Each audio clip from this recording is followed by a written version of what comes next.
Manchester United is going to be playing its second leg of the semi-final at Old Trafford. That's going to be on Wednesday, and I've decided to climax the day with the match preview of United versus Nottingham Forest. Some people might not take it serious, but we need to take it serious because this is the very first time Ten Hag is having a chance to play a final for Manchester United, and I think it will be a blessing for Erik Ten Hag to win a trophy for Manchester United in his first 7 or 8 months at the club, because few managers after Sir Alex Ferguson have done it. Moyes never did it. Van Gaal won it in his last year. That was the second year, and he won it late, and he was sacked. That is the FA Cup 2-1, I think, in the finale. Then Jose Mourinho came in through. I think in his first year he won a CARABAO Cup. Did he win a CARABAO Cup or a UEFA Europa League? One of those. So he really saw himself win close to 2 trophies for Manchester United. Ole Gunnar Solskjaer won none. So it shows you that this guy might be really one of the blessings that the Lord has first given us here onto the United Matters channel. Welcome to this channel. Rock and David is my name. Smash the like button, comment and share. If you're totally watching us for the very first time, guys, subscribe. How do you subscribe? Lower right bottom corner, that's the place to be. Smash the black button that has the word subscribe. After smashing it, hit the notification bell that will enable you get notified every time I upload a video onto this channel. Now, today, the 50th round draw of the FA Cup has been held down in England, and United have been drawn against the winner between West Ham and Derby. As it stands, West Ham is leading Derby by 2-0, and Derby is showing no signs of really pulling any goal back, meaning that on the 27th, that is it, 27th, I think, 27th, 28th of February, I think, after playing the CARABAO Cup final, will be playing West Ham at Old Trafford. And you see how lucky Ten Hag is.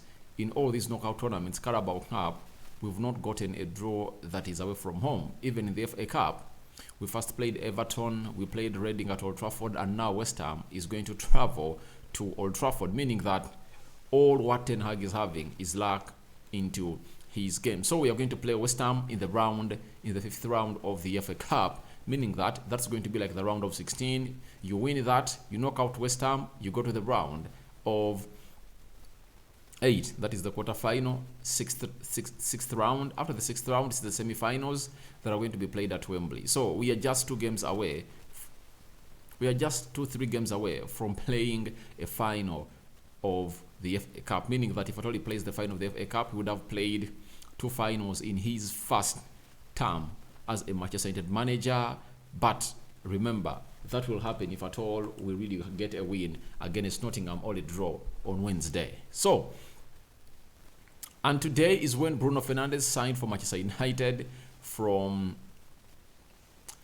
Sporting Lisbon. I think it was the 30th. It was the 30th of January. That's when he was announced the player of Manchester United, and I think he played his first game for United. He signed, I think, around 27th, 28th, because he flew from Lisbon to Manchester in the morning of the 26th, and he underwent his medical, and he played his first game for Manchester United on the 29th. I remember we played away at Wolverhampton Wanderers, and he really had a very good game. He had close to 5 or 6 shots on goal and 3 were on target. Bruno Fernandes, he made his announcement. Now, as he celebrates 3 years, he has played 156 games for Manchester United. He has scored 56 goals, 45 assists, and his goal and assists per game is 0.65, meaning that every game he averages a goal or an assist. So his numbers are really ridiculous. If at all you know what it means in goal involvement are really concerned, because when you add the goals and assists, he's having 101 goal involvements in 156 games. So it shows you how ridiculous Bruno Fernandes is, and he's the captain of the team most times, and Harry Maguire has been benched already. So let's get into the game of United versus Nottingham Forest. For those away, The manager is holding a press conference tomorrow, so we are waiting to see who is really going to be out or in. But Martial, we don't know whether has returned or not. Sancho is one of those that we need to talk about a lot in this game, because very many people believe that he had to be on the bench when you're playing. He had to be in the match squad when you're playing Reading, but he never really came in through. So many people anticipating him that maybe it's the game that Sancho is going to make it, or to make his return at Old Trafford. And Donny van de Beek is out until the end of the season. Eriksen, 2-3 weeks out because of his ankle injury that he sustained when playing Reading. I've seen people coming out and criticizing the manager that, why did you play Eriksen in such a game? You know, Ten Hag said they want to win every game. So, if the board has not backed him with the players, that is not going to really stop him from going out to really do the needful and not bring in players that are really ready to go in and play, especially as far as his first 11 is concerned. And Eriksen getting out, I think it comes in at a very best time, because that has gone ahead to put the board onto tension, at least tomorrow, or on the end of the deadline day, or the end of the transfers on the deadline day. They are on pressure to get in a new signing. Not so losing two midfielders for like 2-3 weeks, I think it will keep United out of some tournaments. So the board will have to get in a midfielder for Erik ten Hag, because they did the same thing in the winter transfer window of 2020 when Bruno came in through. It was Scott McTominay and Paul Pogba injured. So the manager went in for a player known as Bruno Fernandes, and he came in at Manchester United. So I believe everything is really going to go on and work like a champ. If at all we get in another midfielder, even if it's Ander Herrera, I don't worry. 6 months only he plays for the club, then in the summer he quits. He can't get the job done for United, and you never know who will go in for.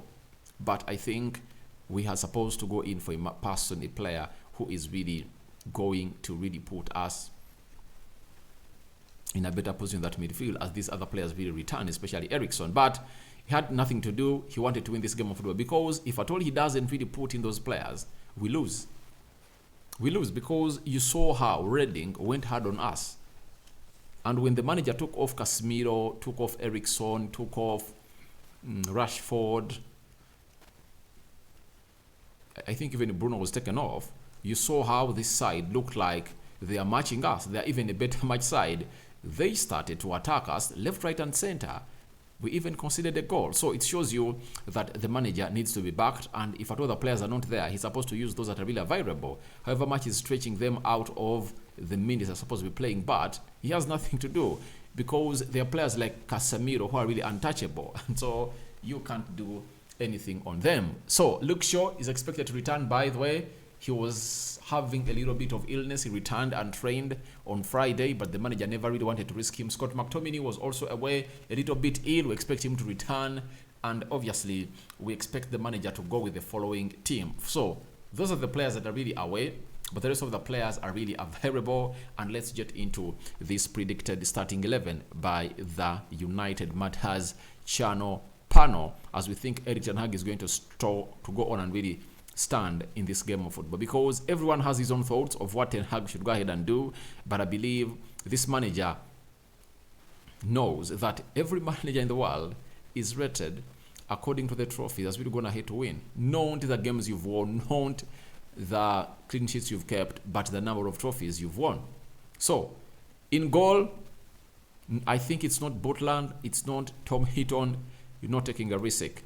It's the man, David De Gea, starting in goal. I don't see anyone else coming in goal apart from David De Gea. Right back, I thought, by the way, in the game of Reading that maybe Brandon Williams will get a chance to play on the right back, but obviously the manager went in for Aaron Wan-Bissaka, and obviously I believe Bissaka is returning to play to that position, because Diego Dallo is really out, and we don't know when he's going to return, because our manager is not really good at really telling us the return dates of the players that are really injured. On the left back, Luke Shaw is returning, but I believe it's really going to be Tyrell Malacia to play. Remember, Tyrell Malacia had not played any minute ever since played against City.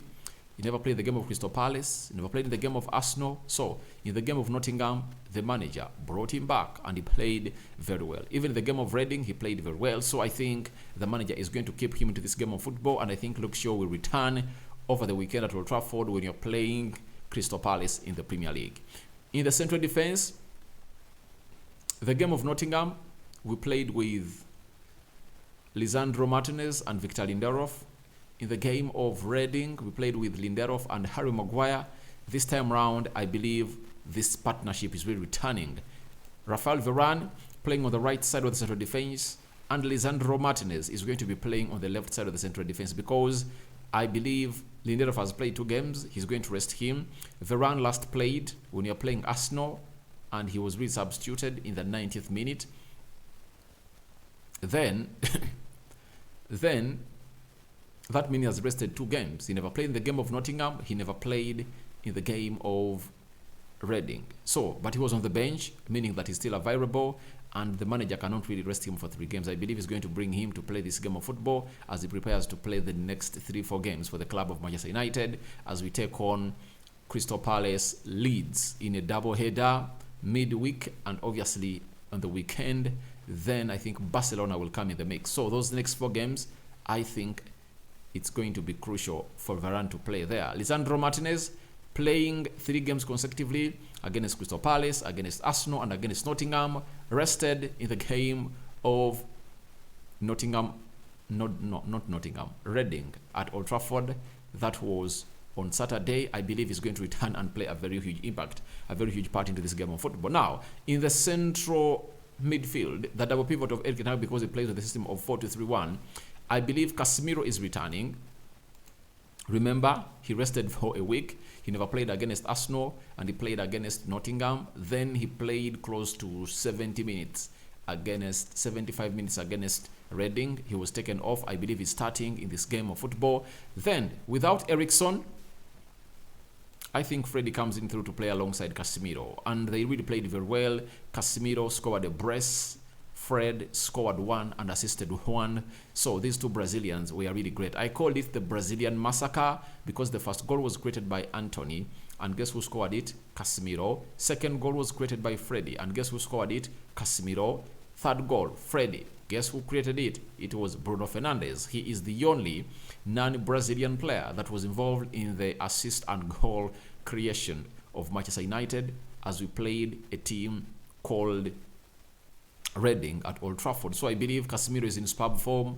Ever since his return, he's really having a very huge impact on the season of Manchester United, and I think he wants us to win a trophy, and I think we are winning this one. And I don't see any shocks coming in through for a team called Manchester United on Wednesday. We are 3 goals clear. I believe the manager is going to go strong to solidify his win at Old Trafford, and obviously go ahead and confirm his participation in the finale that is going to be played in Wembley, I think on the 26th of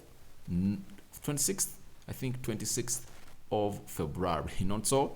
Then let's go to the central attack midfield. Bruno played close to 60 minutes. He was taken off, and another player came on through to play. I think that's when they brought on Facundo Pellistri. They first took off Bruno Fernandes. So I believe it's really something that the manager really calculated and said, all right, I need this player to come on through and really get the job done and dusted, and that is a player known as Bruno Fernandes. And I think he really put up an assist.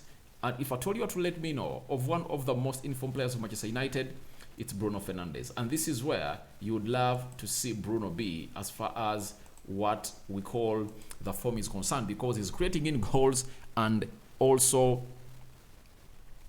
putting up assists. So from the game of Crystal Palace, Bruno has either scored or created a goal for United. Scored against Crystal Palace, scored against City, created an assist. No, he scored against City, he scored against Crystal Palace, created an assist against Arsenal, scored against Nottingham in the Carabao Cup semi-final, and yesterday I think on Saturday he put up an assist for a player known as Freddie. and he scored the third goal. So it shows you that he's getting in the form that you want him to be, and I believe that is where you want Bruno to be. But I really call for him to be so much a dictator of play of Manchester United. He needs to dedicate the tempo.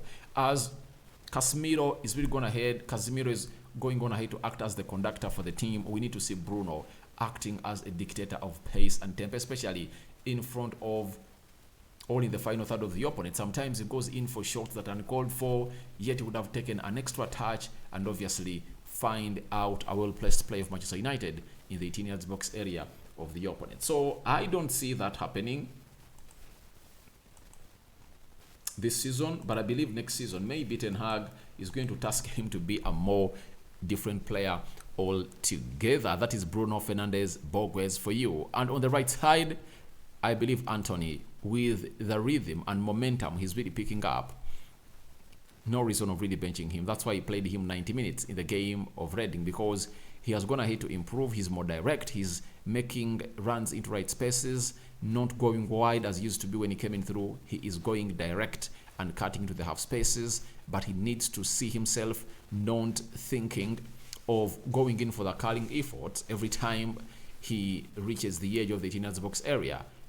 I believe it's high time he did more of the assisting work or the assistance work in the game of Manchester United, because that will really help him be rated highly like he did against Casemiro. So every time he gets there, unless he's in the perfect position and no one is making a run, that's when he should go in for a shot. But Weghorst made close to 2 runs in the first half, and he went in for that selfish curling effort. But I believe he's improving and is soon getting where we expect him to be. That is Anthony. Then the man in the best form of his life, he never scored in his would-be 10th consecutive game at Old Trafford to score in 10 consecutive games, Marcus Rashford, because his goal was null and void by VAR. But I believe he's going to start coming back to really poach for goals and really see to it that he really scores his other goals that will put his tally to 20. Reason being, he's having 18 goals this season, minus the 3 goals he scored at the World Cup. That is Marcus Rashford for you. What does that mean? It means he is on fire, and this is the perfect game you expect him to go ahead and really unleash the best that he really deserves as a United player. Then, guess who is leading the line? I think with Martial's return, not known to many of us, Weghorst is going to start. I think even if Anthony Martial is going to be fit, he'll come off the bench, but Weghorst will lead the line. So that is my starting 11 of Manchester United. I believe the manager is going strong because he just doesn't want to give any chances to Nottingham. And secondly, these players want to win trophies for Manchester United. Bruno has been here for 3 years. He has not lifted anything for Manchester United. He has lost close to 2-3 finals for Manchester United. He has lost a final once in the UEFA Europa League. He's dying to get in something for Manchester United. And these players like Casemiro, Bruno are going to tell the manager, please, we need to play this game. Rafael Varane, Lisandro Martinez, they will call for this game, that we need to play it because we need to see to it that maybe we win a trophy in the cupboard of Manchester United, because it has been empty since 2017. Those are how many years? Those are 6 years now. The cardboard is empty. So I believe we need to get in these players to start, put ourselves in the finale as we wait to see who is really going to go ahead and really do the needful to really get us there. But you have to know that who are we supposed to face? Tuesday, Newcastle is hosting Southampton. That game is not yet done. I've seen very many people thinking that, all predicting that it's going to be Newcastle. Obviously, Newcastle is having high chances of going through to the next round. That is a finale at Wembley to face Manchester United. But remember, Newcastle just won 1 goal away at St. Mary's Stadium. Southampton can come in with a shocker at St. James's Park. That is possible. It's 100% possible, and don't we rule it out, because the margin is just 1 goal. Newcastle lose 2-1, they're out. 3-2, they're out. So they only need a win or a draw. So Southampton are going to come in for what we call an early goal. If they get it, the better. If they don't get it, the better. But I predict this one, we are winning it by 4-0, according to me. We are going to beat a side known as Crystal Palace by 4-0. So your reactions are welcome in the comment section below. What are your thoughts about the probable starting 11 of Manchester United. Would you go strong or you rest players? I know most of you are really having lots of thoughts that maybe Ten Hag should rest certain players, but this is the game that is putting us to the finale. Nottingham comes in, scores the first goal at Old Trafford. Trouble comes in through. So you need to get players on the field of play that are going to kill off the game in the first half of the game, such that you think of making substitutions as he did away at Nottingham. Remember, at Nottingham, Rashford was taken off around the 58th minute. Garnacho came on through. Then, who else came on through? Freddie came on.